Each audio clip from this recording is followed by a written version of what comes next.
festive time, and for you to make time this evening to be with us, we don't take it for granted. So once again, we appreciate you for coming. Today we are discussing SDG Goal 2, Zero Hunger for All.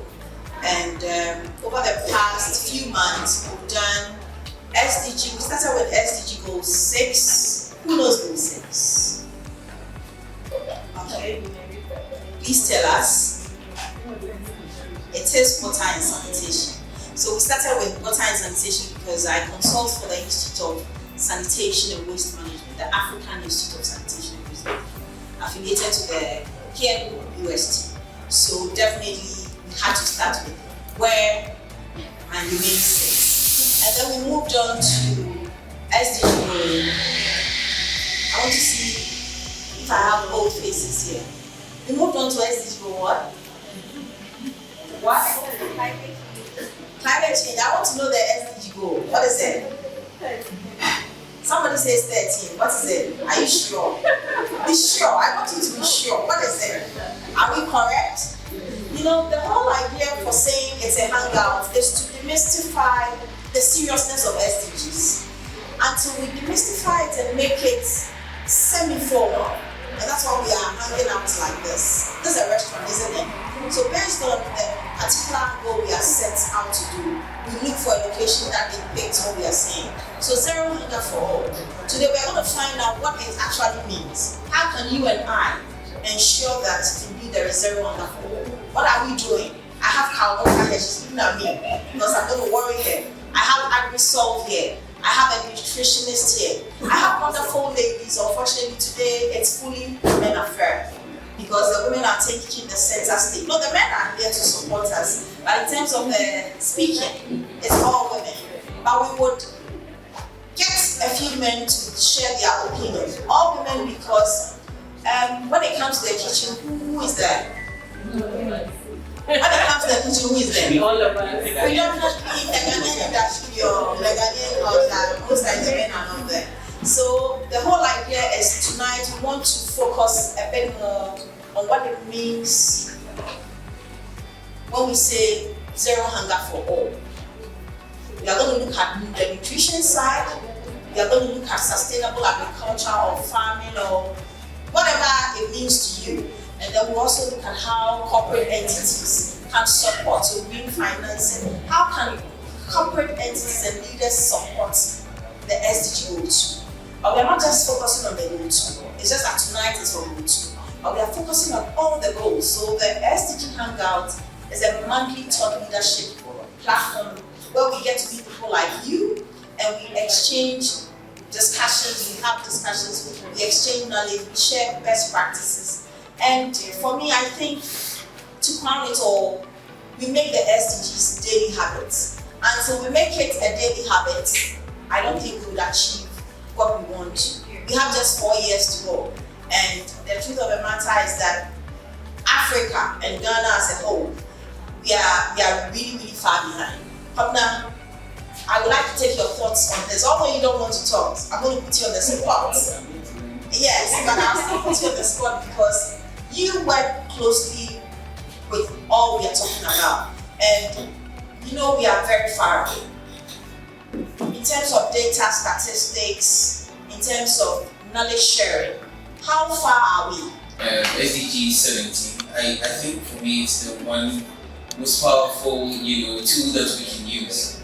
So although I always say that I'm not limited, or we should not be defined by our titles at the work office or the workplace. So in the office, I'm an environmental specialist with the World Bank, but it didn't stop me from doing all the work I like to do with private sector. So even though I'm with the World Bank, I supported IFC to develop training models for financial institutions on ESG.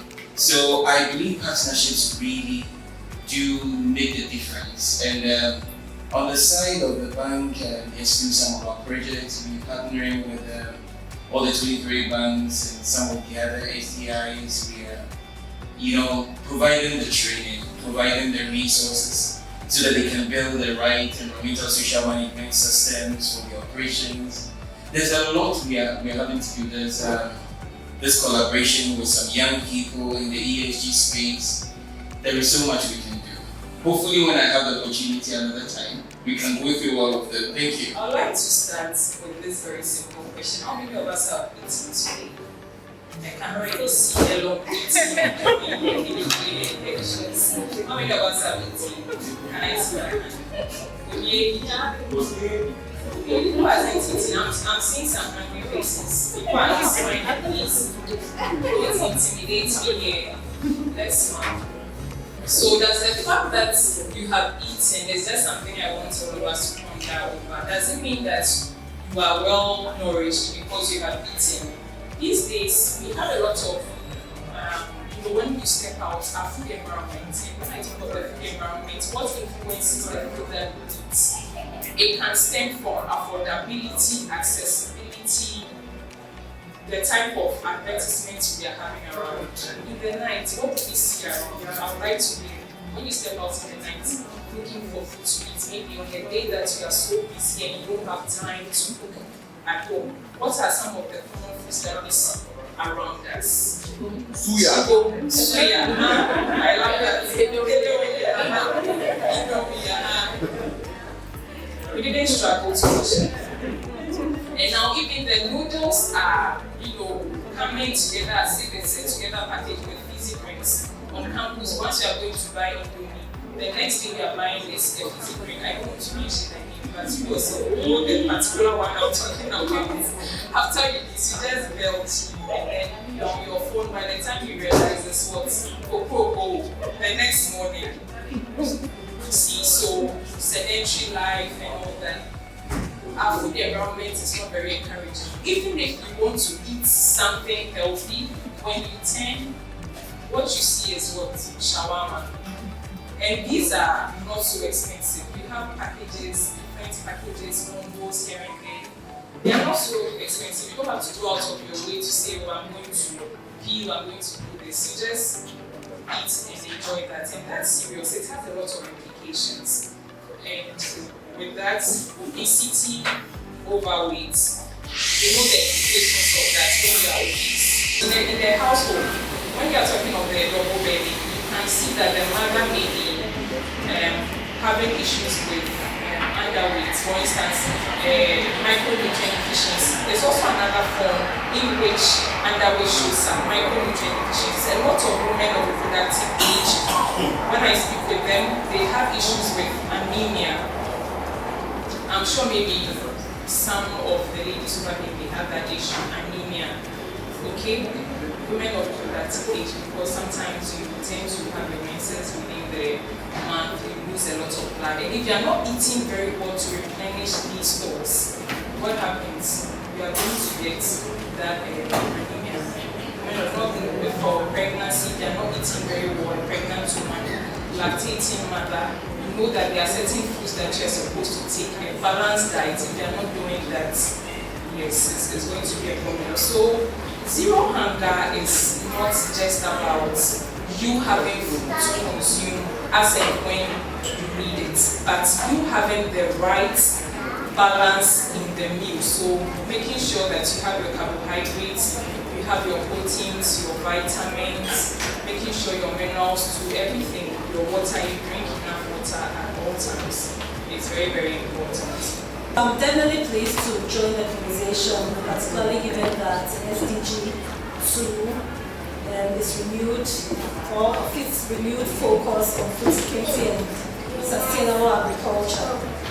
And the conversation is indeed timely for Ghana, in particular, whilst we wrestle with excessive imports, food shortages here and there. And I would say dwindling agri industry. It's been tough 2 years for the agri sector, and it's about time we get talking, and also get doing.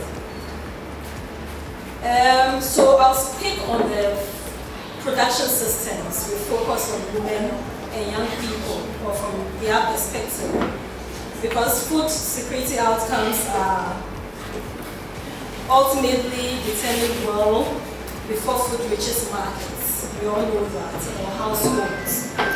For that reason, my remarks today will focus mainly on the production end of the system. So we'll look at from production to the market.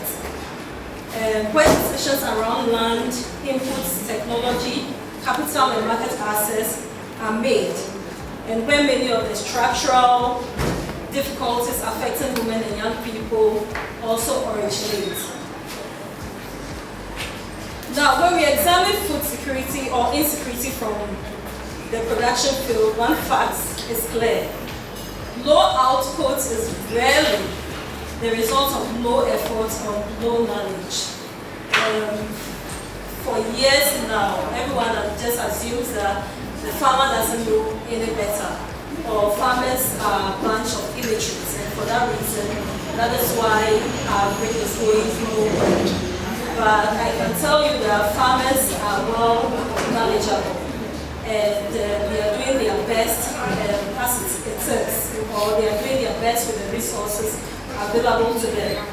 I'll say that it is far more often the result of systematic exclusion from productive resources, right? The critical gaps are, I would put them into maybe 4, or I'll add market to make 5 categories. We have land, inputs, we have technologies, and capital. And then if it's 5, then we can talk of markets as well. And the gaps are further reinforced by high food imports, limited value addition, and weak facilitation between production and markets.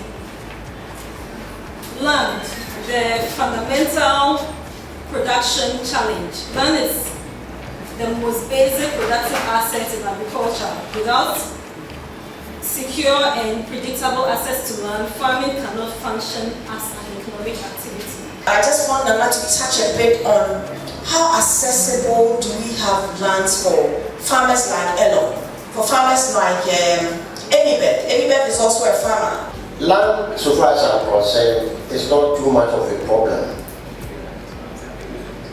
The problem is people knowing how to get close to the chiefs. There are a lot of communities where land is available, and chiefs and owners of the lands want people to come in to invest. But the real problem is how to know where the land is available. All right. So I think that that is a major problem, and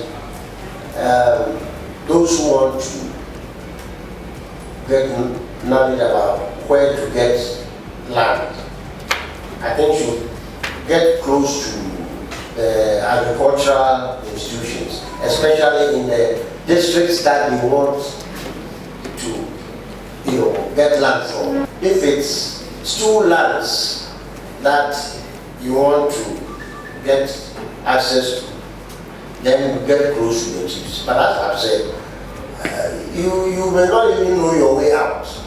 So you need to get close to the agricultural offices. A lot of our agricultural officers are doing the agriculture in offices instead of moving out into the communities. So when that is done, then that is the first step. You go and discuss your problem with the chiefs or the family heads, and I'm sure the way will go. People say it's difficult to get land in Ghana. I think it's not true. Of course, where I sit, that's what you expect me to say. Some people find it difficult to get access to lands, but as I've said, if you don't make the move, how do you get it? So if the agricultural officers are able to advise you, then you get close to the owners, and then they will be able to open up. Of course, some owners make demands which are too outrageous, right? But it all depends on your approach and your level of knowledge, your level of the economic value of the area that you are talking about. Because land may cost X amount in Accra, Y amount in another part of the country. Even in the rural areas, cost of land varies, okay? So what I would say is that if you are interested in acquiring the land, get close to your agricultural officers in the district that you are interested in. And then the deals will start. Going to my main point, Galamsey. Galamsey, we are all talking about it. But personally, I think that Ghana is joking with the Galamsey. I'm not a politician, but I want to tell you that our politicians are joking with our lives when it comes to Galamsey. If you watch closely, you realize that now the narrative on Galamsey has gone down. What does that tell you? What does that tell you? People are trying to let us believe that the issue is no issue. But it's a real issue. And it is getting worse. Okay? So, where I come from, the taps are dry.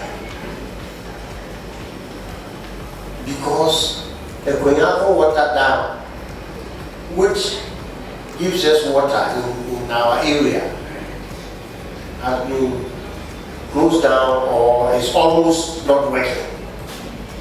Because water from the river Ayensu, which is used to give us potable water, is no longer clean.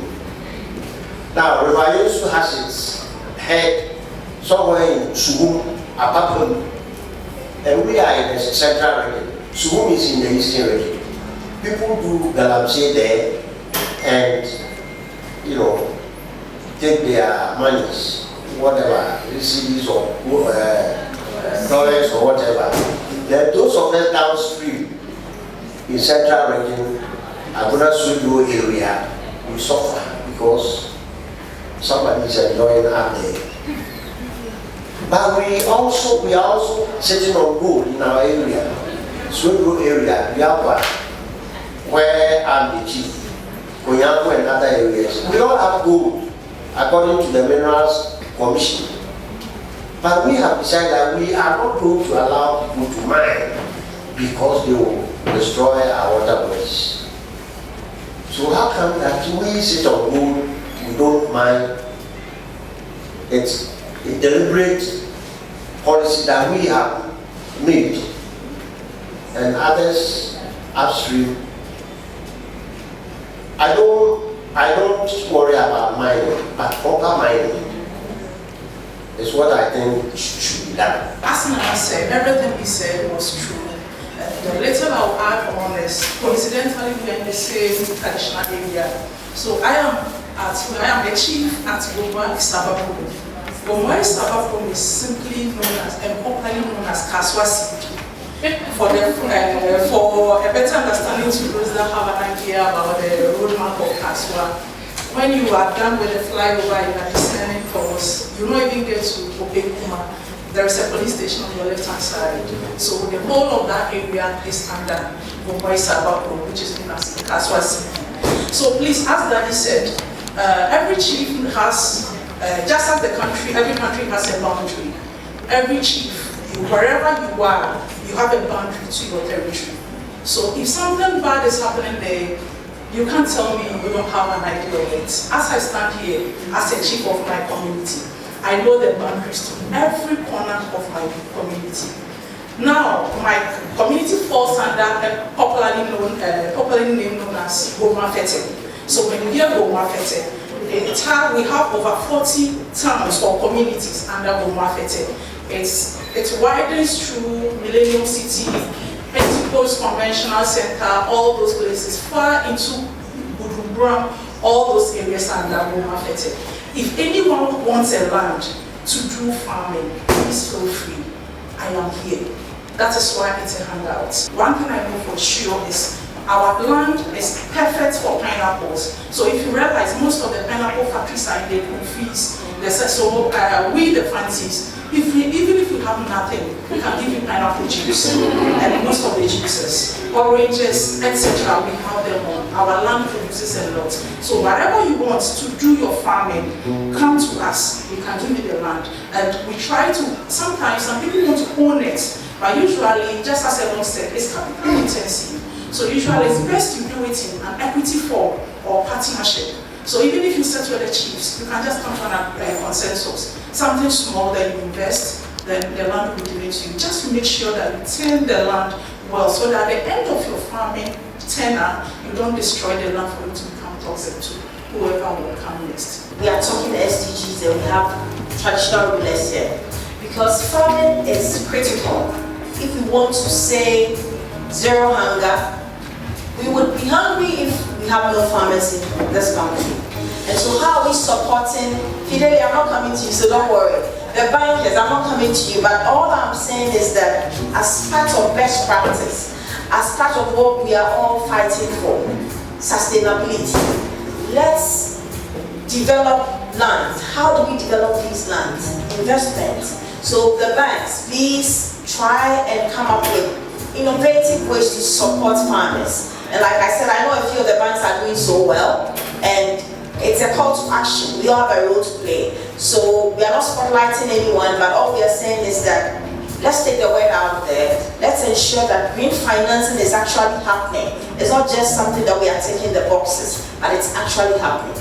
On this note, I'd like to give the microphone to, or the podium, I'll hand over to Amy Beth. I particularly align with the concept of waste, reducing waste, because in our homes we waste a lot. I grew up with, my uncle was in the military and I spent some time in his house, and it was torture. If you don't eat your breakfast, you go to school and come back and eat it for lunch. And that used to happen to me a lot within Poto. For some reason it wasn't my favorite, so I'll eat half. And you load my plate, you have to eat well. And I go to school, I come home, and then Poto is waiting for me. He was also big on lights. Turn off your lights. Anytime you go past the room, he had a booming voice. Turn off the lights! And you have to go and turn it off. So that concept of waste, and especially relevant to agriculture, we waste a lot. So how can we, change that habit? How can we consciously make it a point to eat what we take and just have enough? And as Doc had said, there are others who are going hungry every day. The statistic is 1 in 12, and that's global. If we bring it local, those numbers are higher, and we see it every day. So if we, in our own ways, can help reduce that waste, we will be making a big impact. It's one of the reasons why I love coffee. Because coffee is, for me, it's a wonder plant. When you plant a coffee tree, you don't just plant a coffee tree. On every acre of coffee, you usually have a protective plant. And that could be plantain, it could be banana, because they have the big leaves that cover, they protect the coffee while it's growing, so it provides shade. In that same coffee farm, you will find your annual crops, because coffee takes 4 years. Elon talked about how expensive it is to be a farmer. So imagine you planted your coffee 4 years before you get your first crop. What do you do in that space? You have your cover crop. They'll usually do ginger, sometimes they do corn. They have other annual crops, they do pineapples also. And so you'll find that those are all intercropped in your coffee farm. So just from one farm, you have so much that is producing. Consumer is also another popular thing that comes out. And then they also put in economic trees, also for shade. So you'll see your big tall trees that are grown in between them. When they, after a few years, or after many years, they then cut them down purposely for wood. So it's very intentional. There's a lot of biodiversity. There's a lot of things that you can also do with those coffee trees. They're honey.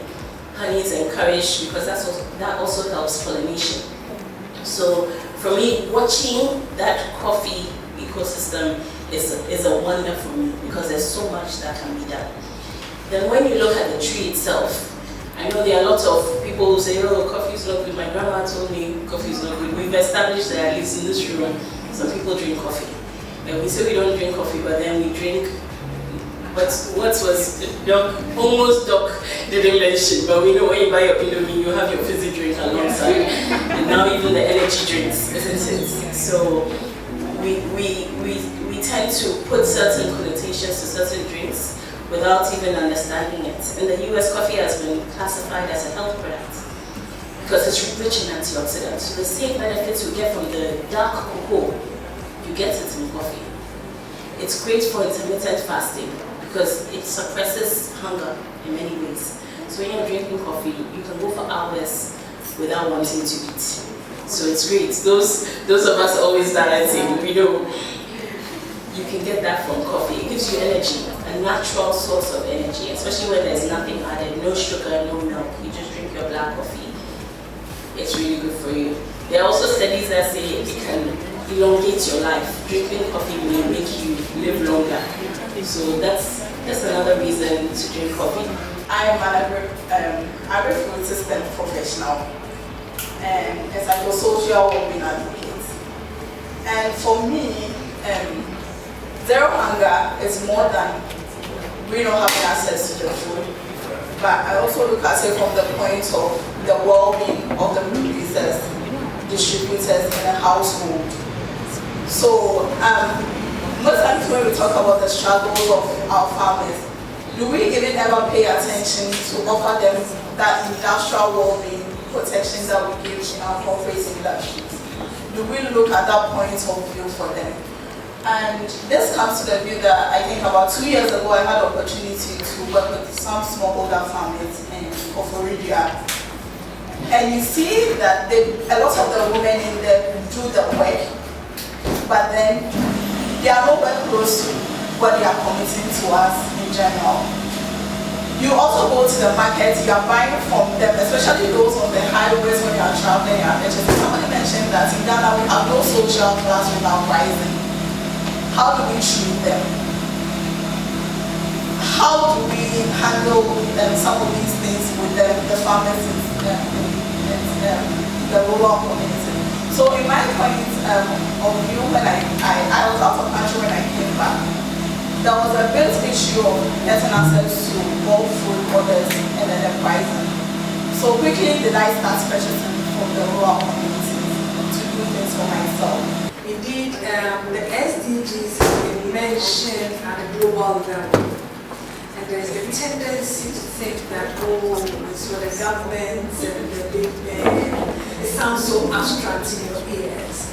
But programs like this breaks it down to our level so that everybody sees that we all have a role, we all have a responsibility in making this happen. When you're talking about zero hunger, what comes to mind is, I mean, those of you who remember, well, maybe I'm too old. Back in the days, no food goes waste in the house. You find a way of mixing the so-called leftovers into something else. Recently, I was at the hotel having a chat with somebody came to speak. Then a young lady approaches me and said, Madam, do you know that here, the food that is left over, you throw it away. Madam, my heart is aching. And I was wondering, what can we do about food in the hotels? There are people who are going to bed hungry. There are a lot of people who are taking just one meal. There are children who just want to have a bite of what food tastes like in a hotel. And yet we waste it. What can we do this Christmas? How can we bring SDG to home such that everybody can have a bite of something? I mean, remember back in the days when we eat rice and chicken was like, yes, it's Christmas. That was the only thing you will see that tells you that indeed Christmas is here. It's either rice and chicken stew or food with a pie with chicken. You know, then you know indeed Christmas has arrived. Today, we sit at our comfort zones, thinking that, oh, everybody's eating rice and chicken in their homes, very political. But there are people around us, and you'll be amazed to know that there are even some in Accra here that are struggling to get something to eat. What can we do?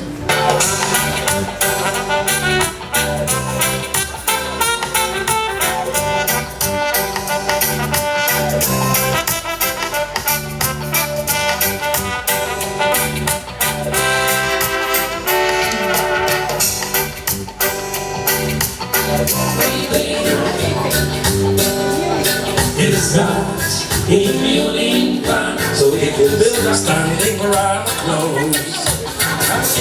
We've got sling time, digest, we got various different routes.